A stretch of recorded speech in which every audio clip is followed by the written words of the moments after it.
आज बहुत अच्छी बारिश हो रही है। बारिश का मौसम पसंद है ना आप सभी को? मुझे तो बहुत पसंद है। खैर छोड़िए, आज की वीडियो में दोस्तों मैं बात करने वाली हूँ नी पेन यानी घुटनों में दर्द की।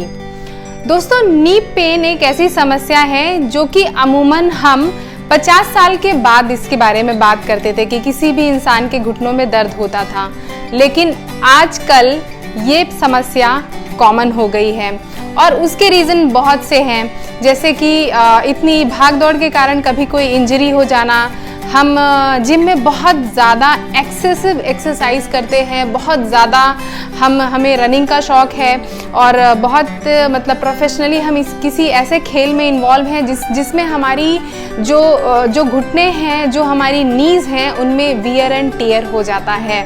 तो ये भी एक बहुत बड़ी समस्या है नी पेन का। तो बहुत डिटेल में बात करनी है नी पेन के बारे में। चलिए शुरू करते हैं, लेकिन ध्यान रखिएगा दोस्तों, चैनल को सब्सक्राइब करना मत भूलिएगा, क्योंकि इसी तरीके की समस्याओं पे, इसी तरीके के टॉपिक पे मैं वीडियो बनाती रहती हूँ, जिस पे मैं बहुत सिंपल से अपने सुझाव और कुछ ऐसे योगासना आपके साथ शेयर करती हूँ। तो चैनल को सब्सक्राइब कर दीजिएगा और उसके पास जो एक बेल आइकन है, घंटे का निशान है, उसको ज़रूर प्रेस कीजिएगा, सो दैट मैं नेक्स्ट वीडियो जब भी डालूँ उसका अपडेट आपको सबसे पहले मिले। चलिए शुरू करते हैं। नमस्कार दोस्तों, मैं शहीदा आप सभी का स्वागत करती हूँ आपके अपने YouTube channel yoga with Shahida में। कैसे हैं आप सभी? दोस्तों, हमारे घुटने जो कि हमारी जिंदगी में एक बहुत मुख्य रोल अदा करते हैं, जैसे भागना, दौड़ना, डांस करना, हाइकिंग, ट्रैकिंग, ये सारी चीज़ों के साथ साथ सिंपल सी मूवमेंट कि कहीं पर खड़े होना और बैठना, इसमें घुटनों का बहुत बड़ा रोल होता है। और वहीं अगर उनमें प्रॉब्लम आ जाए तो सोचिए ज़िंदगी कितनी ज़्यादा बोरिंग होगी, है या नहीं? तो जैसा कि मैं बात कर रही थी कि नॉर्मली 50 साल की उम्र के बाद हमें ऑस्टियोआर्थराइटिस होता था, जिसमें सारे जॉइंट्स में पेन होती थी। ऑस्टियोआर्थराइटिस का मतलब हुआ, ऑस्टियो मीन्स बोन्स या जॉइंट्स, आर्थराइटिस मीन्स इन्फ्लेमेशन, यानी जब हमारे जॉइंट्स में इन्फ्लेमेशन शुरू हो जाती थी, एक इरिटेशन शुरू हो जाती थी, जिससे हमारे जॉइंट्स सूज जाते हैं, उनमें स्वेलिंग आ जाती है और उनमें दर्द होने लगता है।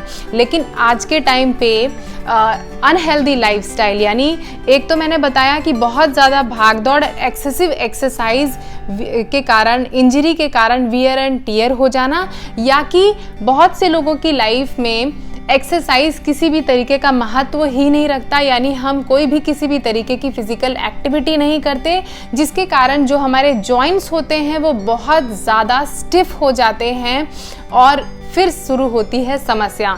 तो एक्सेसिव एक्सरसाइज भी अच्छी बात नहीं है और बहुत कम या कि ना के बराबर भी एक्सरसाइज अच्छी बात नहीं है। तो आज की वीडियो में हम कुछ ऐसी सिंपल एक्सरसाइजेस सीखेंगे जिनकी मदद से हम अपने नीज का, हम अपने जॉइंट्स का ख्याल रखेंगे और उनको स्ट्रेंथन करेंगे।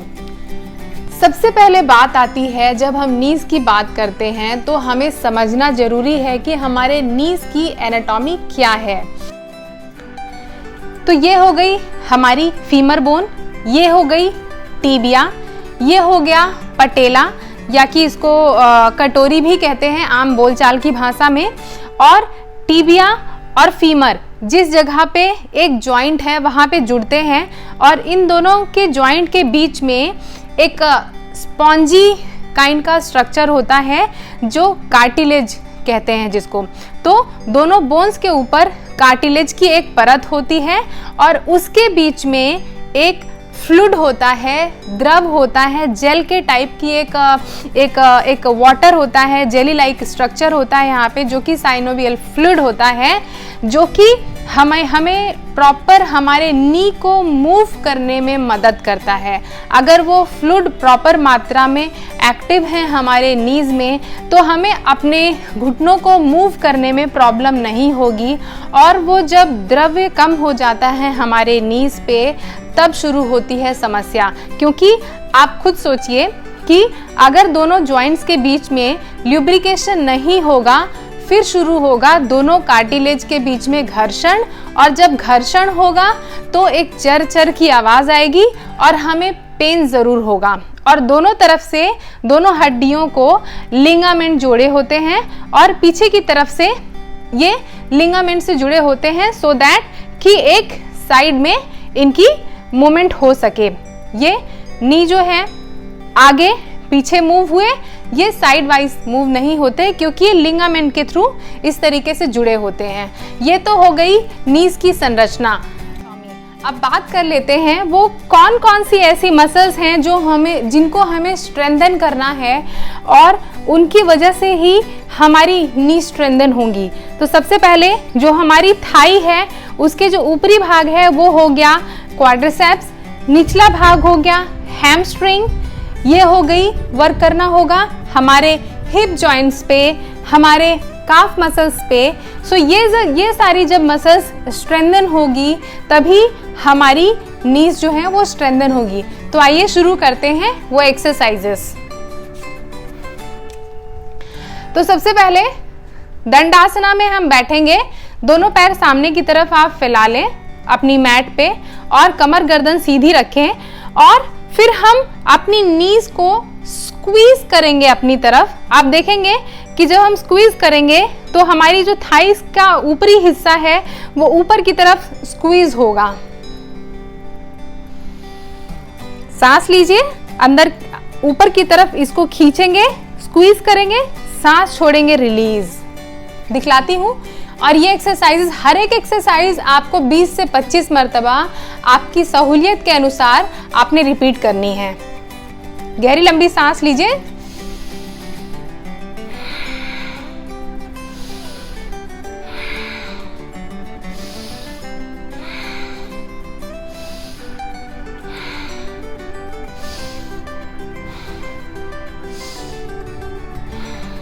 बहुत से लोगों को जिनको नी में बहुत ज़्यादा प्रॉब्लम होगी वो पूरे पैर अपने सीधे नहीं कर पाएंगे तो वो अगर नी जितना आता है नीचे अगर सपोर्ट ले सकते हैं सपोर्ट ले लें और उसके बाद ये एक्सरसाइज को रिपीट करते रहें।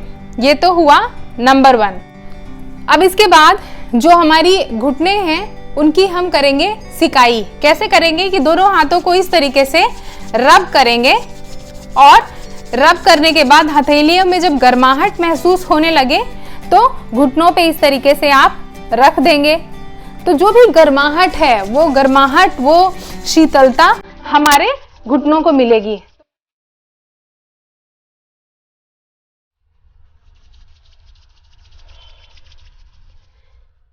तो 10 से 15 बार इस तरीके से आपने हथेलियों को रगड़ना है, उनकी गर्माहट को अपने घुटनों पे इस तरीके से प्लेस करना है। सेम चीज दूसरे घुटनों पे गरम किया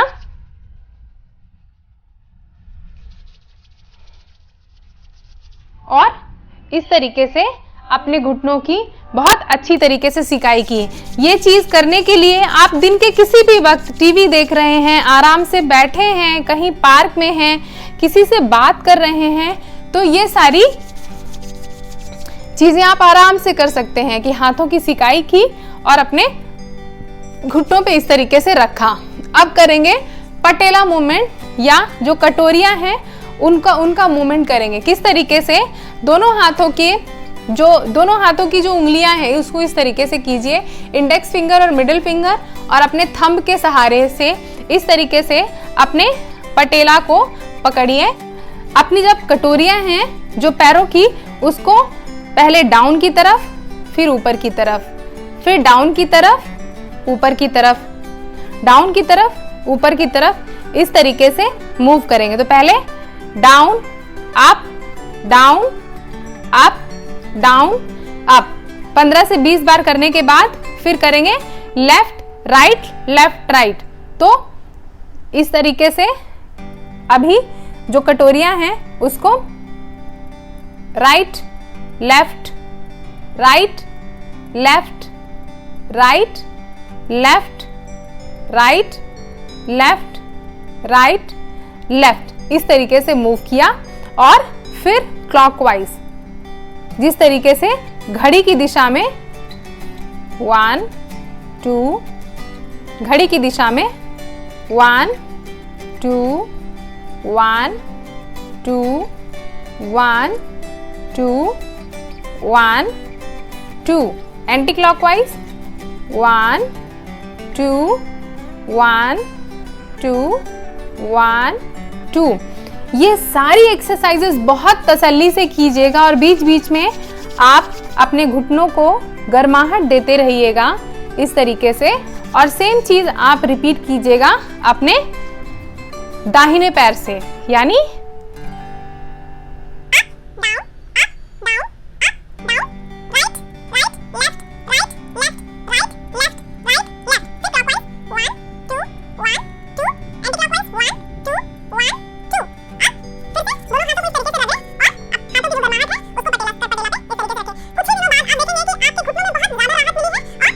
आराम मिलेगा। अब करेंगे पैरों की स्क्वीजिंग। दोनों पैरों को इस तरीके से फैला लें और पैरों को स्क्वीज करेंगे, जिससे जो हमारी ये मसल्स हैं, क्वाड्रिसेप्स मसल्स हैं, वो होंगी, उनको करेंगे हम स्क्वीज। गहरी लंबी सांस लीजिए और इन मसल्स को ऊपर की तरफ खींचिए। कैसे? 1 एक्सहेल, इनहेल 2 एक्सहेल, इनहेल 3, थोड़ी देर होल्ड कीजिए, exhale, inhale exhale, inhale exhale, inhale exhale, inhale exhale. तो 20 से 25 मरतबा इस तरीके से हम करेंगे इन मसल्स को स्ट्रेच। अब आप सभी के पास घर पे वो गोल वाला तकिया तो होगा ही, अगर नहीं है तो इस तरीके की कोई मोटी सी चीज या कोई मोटा सा टॉवल लेके अपने पैर के नीचे, यानी जो घुटना है उससे थोड़ा सा पहले इस तरीके से एक तकिया लगाएं और लेट जाएं। दूसरा पैर सीधे रहेगा और दोनों हाथ जमीन पे। अब गहरी लंबी सांस लीजिए। सांस लेते हुए अपना जो बायां पैर है उसको उठाइए और एक्सहेल सांस छोड़ते हुए नीचे। Inhale up, exhale down. गहरी लंबी सांस लेते हुए अप एंड एक्सहेल डाउन। ये भी एक्सरसाइज 15 से 20 बार दोहराइए। इससे आपकी जो थाइज है वो स्ट्रेंथन हो रही है। यही चीज हम सीधे पैर से भी दोहराएंगे। सांस लेते हुए पैर ऊपर और सांस छोड़ते हुए पैर नीचे। ये ध्यान दीजिए, हो सकता है कि किसी की नी में बहुत ज्यादा पेन हो और वो कोई भी अगर एक्सरसाइज जो मैं बता रही हूँ वो ना कर पा रहे हो, तो ऐसा कोई जरूरी नहीं है कि उनको करना ही पड़ेगा। प्लीज आप अपनी बॉडी की रिस्पेक्ट कीजिए और जो एक्सरसाइज आप ना कर पा रहे हो या आपको तकलीफ हो रही हो, प्लीज उसी जगह रुक जाइए। अब घुटनों को अल्टरनेट करके एक एक करके उठाएंगे। 1 डाउन, इनहेल, एक्सहेल, सांस लीजिए, सांस छोड़िए, सांस लीजिए, सांस छोड़िए। अगर चाहें आप तो दोनों हाथों से पैर को इस तरीके से पकड़ भी सकते हैं। थोड़ा देर होल्ड कीजिए और छोड़ दीजिए। सांस लीजिए, थोड़ा देर होल्ड कीजिए और छोड़ दीजिए। ये भी एक्सरसाइज 15 से 20 बार आप दोहरा लेना। आप क्या कीजिएगा कि दोनों पैरों को इस तरीके से रख के दोनों हाथ से दोनों थाइस को, हैमस्ट्रिंग्स को इस तरीके से पकड़िए। सांस लेते हुए एक पैर ऊपर, अप एंड डाउन। सांस लीजिए अप, एक्सहेल डाउन। सांस लीजिए अप, एक्सहेल डाउन। सांस लीजिए अप, एक्सहेल डाउन। ये भी 15 से 20 बार दोहरा लीजिएगा। And down. अब जैसा कि मैंने बताया था कि क्वाड्स में हमने काम कर लिया, अपनी हैमस्ट्रिंग्स में काम कर लिया। अब करेंगे अपनी जो हिप्स है उस पे भी काम, सो दैट कि स्ट्रेंथन हो सारी चीजें। उसके लिए हम करेंगे साइकिलिंग। 1 2 3 4 5 anti clockwise 1। ये चीजें चूंकि वीडियो ज्यादा लंबी नहीं करनी, इसीलिए 3 से 4 बार करके दिखला रही हूं आपको। आप 15 से 20 बार इसको जरूर रिपीट करें। And relax. थोड़ी देर आराम करने के बाद हम वापस से अपनी जो हिप्स है उनको स्ट्रेंथन करने के लिए लेग रेसेस करेंगे। सांस लेते हुए पूरा पैर ऊपर, जितना आप उठा सकते हैं उठाएं, और अगर आपको मदद की जरूरत है तो इस तरीके से भी अपने पैर को दोनों हाथों से पकड़ सकते हैं और थोड़ा देर होल्ड करने के बाद हाथों को छोड़ दीजिए और एक्सहेल। सांस लेते हुए दोनों हाथ ऊपर की तरफ उठाते हुए पैर को पकड़े और एक्सहेल। और अगर आप कर सकते हैं सांस लेते हुए पैर ऊपर एंड एक्सहेल, सांस लेते हुए पैर ऊपर एंड एक्सहेल। और अगर इसको थोड़ा सा और एडवांस करना है, दोनों पैर एक साथ उठाएं एंड एक्सहेल, दोनों पैर एक साथ उठाएं एंड एक्सहेल। सो जैसा कि मैंने आपको पहले बताया कि इट डिपेंड्स ऑन अस कि हमारा लेवल क्या है। अब ये वीडियो हर तरीके के लोग देख रहे होंगे, एक वो लोग भी देख रहे होंगे जो काफ़ी यंग हैं, वो लोग भी देख रहे होंगे जो कि थोड़े एज के होंगे। तो अब ये आपको डिसाइड करना है कि आपका लेवल क्या है। अब आइए कुछ बैठने वाली एक्सरसाइज मैं आपको बताती हूँ, 2-3 एक्सरसाइजेस। अब कुर्सी में आप तसल्ली से बैठ जाएं और अपने पैरों को इस तरीके से धीरे धीरे मूव करेंगे। ध्यान दीजिएगा, अगर आपको किसी भी तरीके का दर्द है वहीं पे रुक जाइए। कहीं ऐसा ना हो कि एक्सरसाइजेस करने से आपका दर्द और बढ़ जाए। तो ये आपको डिसाइड करना है कि आप किस लेवल पे हैं। और चाहें तो दोनों पैर एक साथ उठाएं। 1 2 inhale up, exhale down, inhale up, कुछ देर होल्ड कर सकते हैं, होल्ड कीजिए and exhale down, inhale up and exhale down, इस तरीके से। अब दूसरा क्या करना है आपको कि स्क्वाटिंग करनी है। कुर्सी की एड्ज में इस तरीके से बैठ से, एड्ज मींस कि कुर्सी का किनारा। ध्यान दीजिएगा, आराम से बैठिएगा, कहीं गिर ना पड़े, तो अपनी सेफ्टी का पहले ध्यान रखिएगा। सांस लेते हुए उठें और बैठ जाएं, उठें और बैठ जाएं, सांस लेते हुए खड़े हो जाएं और बैठ जाएं। 15 से 20 बार अपनी सहूलियत के हिसाब से इस एक्सरसाइज को रिपीट करें।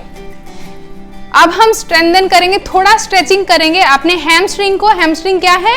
जो हमारी जो थाइज हैं उसके निचले हिस्से को इस तरीके से। तो पैरों को सीधा करने की कोशिश करें अगर हो जाए, और पूरी बॉडी को सीधा रखें इस तरीके से। कुछ देर इस स्थिति को मेंटेन करें और वापस से रिलीज एंड रिलैक्स। अब दूसरे पैर को भी इस तरीके से कुर्सी के ऊपर रखें और अगर झुक सकते हैं तो सामने की तरफ इस तरीके से आराम से झुक जाइए। इससे आपकी हैमस्ट्रिंग को स्ट्रेच मिलेगा। And inhale up. तो मैं हर तरीके के लेवल के लोगों के लिए बता रही हूं, आप प्लीज डिसाइड करना कि कौन सा लेवल आपके लिए है। अब हम करेंगे थोड़ी और स्ट्रेचिंग। अपने दाहिने पैर को मैंने कुर्सी के ऊपर इस तरीके से रखा और सामने की तरफ इस तरीके से झुक गए and back. Inhale, exhale, inhale, exhale, inhale, exhale. अब दूसरे पैर से भी इसको इसी तरीके से दोहराएंगे। Inhale, exhale, inhale, exhale, inhale and exhale and relax. तो दोस्तों, अपने घुटनों को प्लीज़ फॉर ग्रांटेड मत लीजिए। कोशिश कीजिए कि सुबह शाम जब भी आपको वक्त मिले आप वॉक निरंतर करें। इसके साथ साथ आप प्राणायाम का अभ्यास ज़रूर करें, स्पेशली अनुलोम विलोम प्राणायाम का अभ्यास तो आप ज़रूर करें। आप कर सकते हैं भ्रामरी प्राणायाम का अभ्यास, इसके साथ आप कर सकते हैं फुल यौगिक ब्रीदिंग। ये सारी प्राणायामों की वीडियोस मैंने ऑलरेडी बनाई हुई है, जिनका डिस्क्रिप्शन में नीचे दे दूंगी। तो अपने घुटनों को प्लीज़ फॉर ग्रांटेड मत लीजिए। घुटने बहुत अनमोल हैं, इनको स्ट्रेंथन कीजिए, इनको स्ट्रॉन्ग कीजिए योगा। तो दोस्तों ये तो थी कुछ एक्सरसाइजेस जो आपकी नीज की, आपके घुटनों की सेहत को तंदुरुस्त और स्ट्रेंथन करने में आपको मदद करेगी। आपने देखा कि किस तरीके से हमने पहले बैठ के, फिर लेट के, फिर कुर्सी में बैठ के एक्सरसाइजेस की, सांसों का ध्यान रखा, और मैंने आपसे बार बार बताया कि आपका जो भी लेवल है आप उसको रिस्पेक्ट करना और हर एक एक्सरसाइज को बहुत आराम से और धीरे धीरे से करना। आशा करती हूँ इन एक्सरसाइजेस से आपको फ़ायदा मिलेगा, और अगर फ़ायदा मिले तो प्लीज़ अगर आप मुझे नीचे कमेंट करके बताएंगे तो मुझे बहुत खुशी होगी। और किसी भी तरीके का सुझाव हो वो भी प्लीज़ आप मुझे बताएं, क्योंकि आपके सुझाव और आपके मैसेजेस से ही मुझे इम्प्रूवमेंट करने का एक अच्छा मौका मिलता है। तो दोस्तों इन्हीं शब्दों के साथ आपसे विदा लेने का वक्त आ गया है। चैनल को सब्सक्राइब नहीं किया तो प्लीज़ चैनल को सब्सक्राइब करना मत भूलना, क्योंकि बहुत ज़्यादा मेहनत लगती है एक वीडियो बनाने के लिए, और मैं चाहती हूँ कि जो भी मैसेज इस वीडियो के माध्यम से मैं आपको दे रही हूँ वो सिर्फ आप तक सीमित ना रहे, वो और भी ज़्यादा लोगों तक ये मैसेज पहुँचे। तो इन्हीं शब्दों के साथ विदा लेती हूँ। आप सभी प्लीज़ प्लीज़ प्लीज़ अपना ख्याल रखिएगा। बहुत बहुत धन्यवाद, शुक्रिया, नमस्ते।